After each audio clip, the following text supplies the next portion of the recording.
Minha avó disse que eu nunca seria ninguém, e hoje a escola da cidade tem meu nome. Eu cresci ouvindo que não era suficiente. Não sou boa em algo, ou não me esforcei o bastante. Era mais profundo. Eu era, para minha avó, um erro que aconteceu junto com minha irmã gêmea, Isadora. Nós duas nascemos com o mesmo rosto, o mesmo sorriso, mas, segundo ela, alguém tinha que ser a bonita, e alguém tinha que ser o peso morto. Adivinha qual papel ficou para mim? Lembro da primeira vez que ela disse, na frente de todo mundo, que eu nunca seria ninguém. Tínhamos 8 anos, e eu tinha acabado de ganhar um concurso de redação da escola. Ela olhou o certificado, riu e disse: "Isso aí não dá futuro, minha filha. A Isadora é quem vai brilhar. Você vai ter que se contentar com as sobras." Minha mãe não disse nada. Meu pai fingiu não ouvir. E a Isadora, bom, ela apenas sorriu de canto, como se já soubesse que o mundo girava ao redor dela. A partir daí a dinâmica era clara. Roupas novas para Isadora, livros usados para mim, elogios para ela, críticas para mim,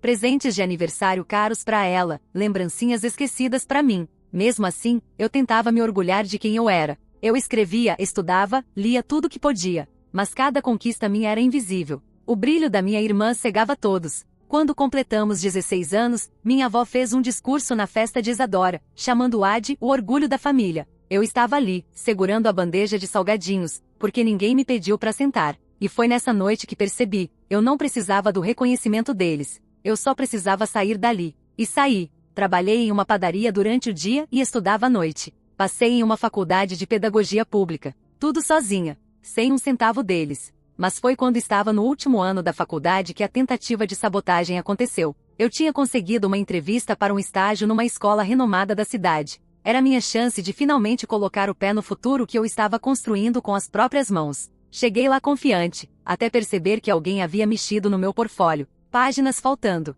dados apagados, provas do meu trabalho, sumidas. E adivinha quem também estava ali para a vaga? Isadora. Ela sorriu para mim com aquele mesmo canto de boca de infância. E quando o diretor perguntou se eu tinha como comprovar minha experiência, ela cruzou as pernas e disse: "Acho que ela se atrapalhou. Sempre foi meio desorganizada." O sangue ferveu nas minhas veias. Eu sabia que não era coincidência. Aquilo tinha sido planejado, mas não tinha como provar. Voltei para casa com a garganta fechada, o corpo tremendo. Não dormi aquela noite. Entre lágrimas e raiva, prometi a mim mesma que se eles queriam me ver no chão, eu iria levantar, mas não como antes. Eu iria construir algo tão grande que nem o desprezo deles poderia apagar. E foi aí que comecei a preparar minha revanche. O que eu não sabia é que, antes de conseguir me reerguer, minha própria vida correria risco de acabar. Eu achava que a sabotagem do portfólio tinha sido o fundo do poço. Não era. Naquela semana, depois de perder a vaga do estágio, comecei a receber mensagens estranhas no meu celular. Números desconhecidos, frases curtas. "Você devia parar de tentar competir, vai acabar se machucando, algumas pessoas não sabem o lugar delas." No começo pensei que era algum trote idiota, talvez de colegas da faculdade. Mas o tom das mensagens foi mudando. Ficaram mais pessoais. Eles sabiam onde eu morava, minha rotina, até o tipo de roupa que eu usava para trabalhar. Eu não contei para ninguém. Não queria dar a eles, e principalmente a Isadora, a satisfação de me ver com medo. Mas por dentro, eu estava em alerta constante. Numa noite de sexta-feira, saí tarde do trabalho. A padaria fechava às 22 horas, e eu fiquei ajudando a repor estoque. Quando finalmente travei a porta e saí, as ruas já estavam quase desertas. O único som era o vento frio arrastando folhas secas pelo asfalto. Foi no cruzamento perto de casa que senti aquela sensação estranha.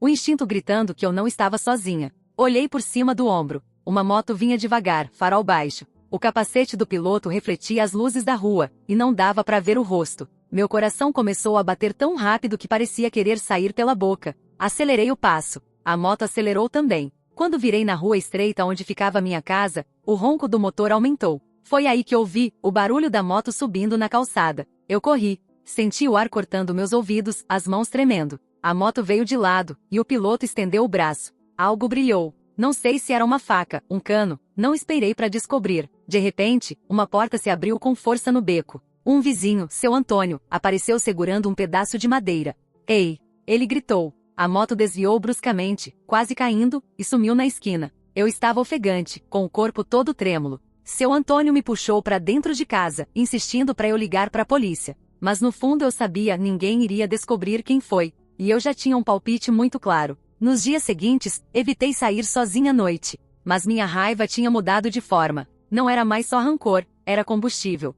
Se eles queriam me quebrar, eu ia usar cada golpe como tijolo para construir minha própria fortaleza. Decidi começar de novo. Fiz um novo portfólio do zero. Me inscrevi em cursos online de capacitação em alfabetização infantil e educação inclusiva. Passei a gravar vídeos com dicas para professores, e aos poucos, as visualizações cresceram. Minha abordagem prática e sensível chamou a atenção, primeiro de colegas, depois de diretores de escolas menores. Foi numa dessas palestras que conheci Dona Rosa, diretora aposentada da escola municipal da minha cidade. Ela me ouviu falar sobre como a educação precisava abraçar as crianças rejeitadas e marginalizadas, e depois me puxou de lado. Você tem fogo nos olhos, menina. É disso que essa cidade precisa. Dona Rosa me apresentou a um grupo que estava tentando revitalizar um prédio antigo abandonado, justamente o antigo colégio onde eu e Isadora estudamos. Eles queriam transformá-lo em um centro educacional comunitário, mas precisavam de alguém com visão e coragem para liderar o projeto. Eu aceitei. Passei semanas limpando aquele lugar, tirando poeira, pintando paredes. Cada martelada era uma catarse. Cada sala reorganizada era um pedaço da minha infância reescrito. Mas a notícia chegou à minha família. E junto dela, Isadora. Ela apareceu no canteiro de obras um dia, toda produzida, salto alto afundando no cimento fresco. Então é isso? Disse, olhando ao redor. Você acha que vai virar a heroína da cidade com essa escolinha? Tentei ignorar, mas ela continuou. Só lembra que eu sempre chego primeiro. Aquilo soou mais como ameaça do que como arrogância. E eu não estava errada. Na semana seguinte, uma inspeção surpresa da prefeitura foi marcada. Alegaram denúncia anônima sobre falta de segurança estrutural. Eu sabia quem tinha feito. Mas o que ninguém sabia é que eu já estava preparada. Tinha todos os documentos, laudos e aprovações em mãos. A inspeção foi aprovada. E pela primeira vez, vi Isadora perder o controle, o olhar frio dela rachou. Mas eu não fazia ideia de que, na tentativa de me derrubar mais uma vez, ela estava disposta a ir além de sabotagens e intimidações. Muito além. Numa noite de sábado, enquanto trabalhava sozinha no prédio, ouvi passos no corredor. Não deveria ter ninguém ali. Quando fui verificar, as luzes piscaram, e o cheiro de fumaça começou a invadir o ar. Um incêndio. E a porta de saída estava trancada por fora. O primeiro instante foi confusão. O segundo, pânico. O cheiro de fumaça vinha forte, queimando minha garganta. Olhei para a porta e vi a maçaneta brilhando de calor. Corri, tentando girá-la, mas nada, trancada. E não era o tipo de tranca que se abre com um empurrão. Alguém tinha colocado um cadeado do lado de fora. Meu coração batia tão alto que abafava até o crepitar das chamas. Elas vinham do depósito no final do corredor. Lá ficavam as tintas, papéis e móveis antigos, inflamáveis como palha seca. O fogo começou a se espalhar rápido, lambendo as paredes. A fumaça engrossava, me deixando tonta. Eu precisava pensar, mas o medo puxava meu raciocínio para um buraco negro. Calma, respira, eu repetia para mim mesma. Corri até a janela mais próxima. Era alta, de vidro grosso e com grade. Dei um chute, nada. Outro chute, e o vidro estilhaçou, mas a grade estava firme. Passei as mãos pelo metal quente, procurando parafusos frouxos. Nada. A cada segundo, o ar ficava mais pesado. Tosse sacudiam meu corpo. Minha visão começava a turvar. Me apoiei na parede, tentando lembrar. A chave mestra ficava na sala da frente, mas o caminho até lá já estava tomado pelo fogo. Foi aí que ouvi passos do lado de fora. E uma voz que eu conhecia como a minha própria. Isso é para você aprender a não mexer onde não deve. Isadora. Ela não gritou, não ameaçou. Falou como quem comenta sobre o tempo. Meu sangue gelou, não pelo calor, mas pela certeza. Ela estava disposta a me matar. Isadora. Eu gritei, minha voz saindo rouca. Abre essa porta. Silêncio. Depois, o som dela se afastando. Eu precisava sair dali sozinha. Corri até a sala de materiais, arrombando a porta com o ombro. Dentro, vi uma escada velha de madeira. Empurrei-a até a janela e subi, tentando alcançar a parte mais alta da grade. Me apoiei e comecei a balançar com toda a força. O metal rangia, mas resistia. O calor já queimava minha pele, e a fumaça rasgava minha garganta. As lágrimas que escorriam não eram de medo, eram de ardência. Cada respiração parecia sugar fogo para dentro de mim. Lembrei de uma coisa. No canto da sala, havia uma caixa de ferramentas. Desci cambaleando, peguei um martelo e voltei para a janela. Comecei a bater nos pontos de solda da grade, um por um. O barulho ecoava como tiros. Meu corpo estava no limite, os braços tremendo, mas finalmente uma das barras cedeu. Me agarrei ao espaço estreito e me forcei a passar. A barra rasgou minha blusa e arranhou minhas costas, mas eu não me importei. Me joguei para fora, caindo na terra dura do lado de fora do prédio. O ar frio da noite entrou nos meus pulmões como uma facada gelada. Eu tossia sem parar, mas estava viva. Gritei por ajuda, e logo alguns vizinhos vieram correndo. Um deles, Carlos, me puxou para longe do prédio enquanto o outro ligava para os bombeiros. O fogo iluminava o céu, e eu sentia como se estivesse assistindo à minha infância, e a minha dor, queimando junto. Quando os bombeiros chegaram e começaram a apagar as chamas, uma coisa me acertou como um soco. Tudo que eu tinha construído, cada documento, cada material didático, cada cartaz, perdido. Mas eu também sabia de outra coisa. Isadora não tinha vencido. Eu estava viva. E agora eu tinha certeza, sem sombra de dúvida, de quem estava por trás de tudo.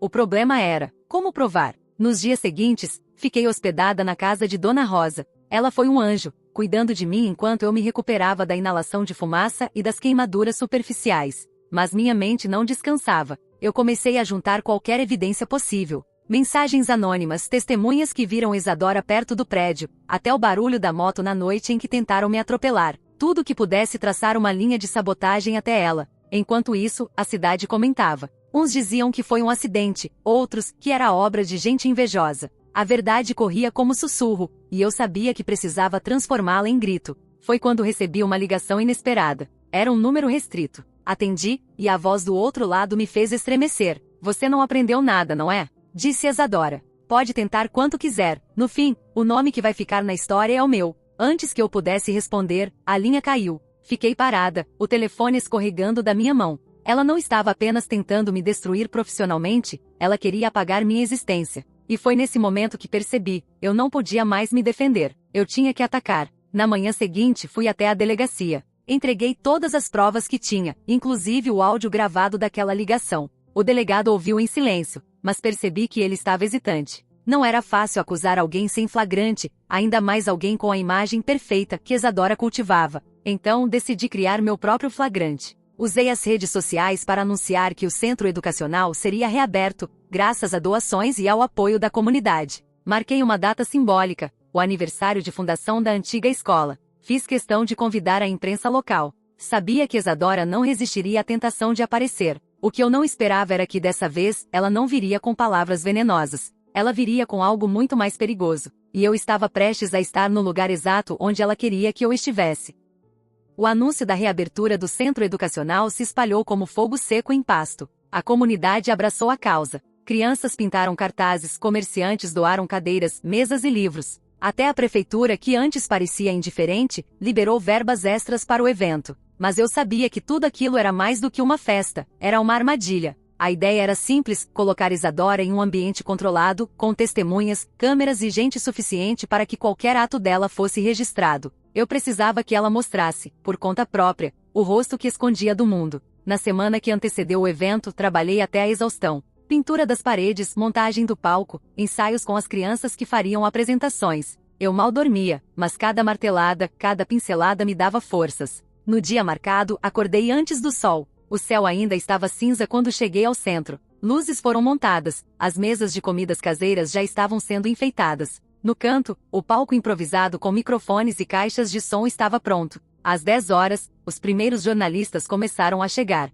Fotógrafos tiravam imagens das crianças correndo pelo pátio. Eu sorria, mas por dentro meu estômago estava em nó. E então, às 11 horas, ela chegou. Isadora. Vestido branco justo, maquiagem impecável, salto agulha. Ela não entrou discretamente, veio caminhando como se fosse a dona do lugar. Pessoas acenavam, algumas porque não sabiam de nada, outras por pura educação. Ela sorria, como se cada aplauso fosse seu. Que bela recepção, disse, se aproximando de mim. Finalmente decidiu que precisa de mim para brilhar. Respirei fundo, controlando o impulso de responder. Não queria que ela sentisse meu medo ou raiva. Aproveita o evento, Isadora, falei. Hoje é sobre as crianças. Ela inclinou a cabeça, estudando meu rosto, e aquele canto de boca familiar se ergueu. Eu sabia que por trás do sorriso havia cálculo. A cerimônia começou. Subi ao palco e falei sobre a importância da educação e de como aquele lugar era uma chance para que nenhuma criança se sentisse invisível, como eu já me senti um dia. As pessoas aplaudiram, e eu vi Isadora, no meio da plateia, apertar a bolsa contra o corpo. Foi então que percebi algo. Um detalhe pequeno, mas que acendeu um alerta na minha mente. A bolsa dela parecia pesada demais. Continuei o discurso, mas por dentro eu estava em chamas. Eu sabia que ela não tinha vindo só para assistir. Quando desci do palco, uma das voluntárias me puxou pelo braço e sussurrou. Tem cheiro de queimado vindo do depósito. O mundo girou. Corri até o fundo do prédio. O depósito ficava a poucos metros do palco. Ao abrir a porta, vi uma caixa de papelão com panos e uma pequena garrafa plástica com líquido inflamável. O pano estava úmido, pronto para servir de pavio. Meus dedos tremeram, mas eu consegui pegar tudo e correr até a parte de fora. Encontrei um dos jornalistas e, sem pensar, falei: grava isso. Agora. Segurei a garrafa e o pano na frente da câmera. Alguém tentou colocar fogo no prédio hoje, e eu acredito que a pessoa responsável está aqui agora. A multidão começou a murmurar. Isadora, que estava conversando com um grupo de senhoras, virou-se para olhar. Nossos olhos se encontraram, e ela congelou. O jornalista seguiu gravando quando caminhei até ela, segurando a prova. Quer explicar o que isso estava fazendo no depósito, Isadora? Ela piscou devagar, como se calculasse cada palavra. Você está louca. Está me acusando de quê? De tentar destruir o que eu construí. De tentar me destruir, como sempre. Minha voz tremia, mas não era medo. Era fúria contida. O murmúrio virou um burburinho alto. Alguém da plateia comentou que a tinha visto perto do depósito minutos antes. Outra pessoa disse que a viu mexendo na bolsa. Os jornalistas registravam tudo. Isadora deu um passo à frente, mas nesse momento, uma criança que ajudava na cozinha correu até mim, segurando algo pequeno. A tia, achei isso no chão, perto da bolsa dela. Era um isqueiro prateado, com as iniciais dela gravadas. O silêncio foi imediato. Eu ergui o isqueiro e o mostrei para todos. O peso daquela prova caiu sobre ela como uma pedra. E pela primeira vez, vi algo no rosto de Isadora que nunca tinha visto antes. Medo. Mas ela ainda tentou uma última cartada. Isso não prova nada, qualquer um poderia.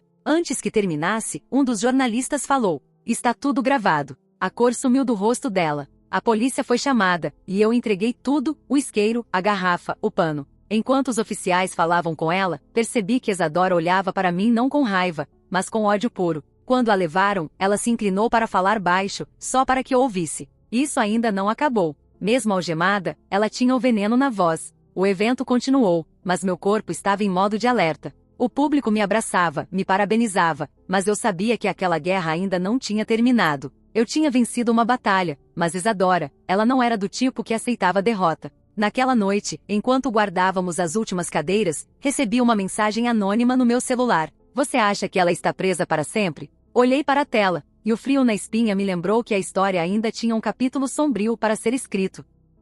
Naquela noite, eu mal dormi. A mensagem anônima piscava na tela do meu celular como um aviso. Por mais que Isadora estivesse sob custódia, a sensação de perigo não me deixava. Eu sabia que ela tinha amigos influentes, conhecidos que a protegiam. Ela sempre soube se cercar de pessoas que não olham para o que não querem ver. Nos dias seguintes, continuei com a rotina do centro educacional, mas a cada passo eu olhava por cima do ombro. Instalei câmeras, trancas novas, pedi que voluntários nunca ficassem sozinhos no prédio. Ainda assim, a paranoia me acompanhava como sombra. Uma semana depois recebi a notícia: Isadora tinha sido liberada. O delegado disse que as provas estavam sendo analisadas, mas que até o julgamento, ela responderia em liberdade. O mundo desabou um pouco dentro de mim. Eu sabia que solta, ela não ia simplesmente sumir, e eu estava certa. No dia seguinte, encontrei um envelope na porta do centro. Dentro, havia apenas uma fotografia minha tirada à noite, do lado de fora da minha casa. No verso, uma frase escrita em letras maiúsculas: você não ganha.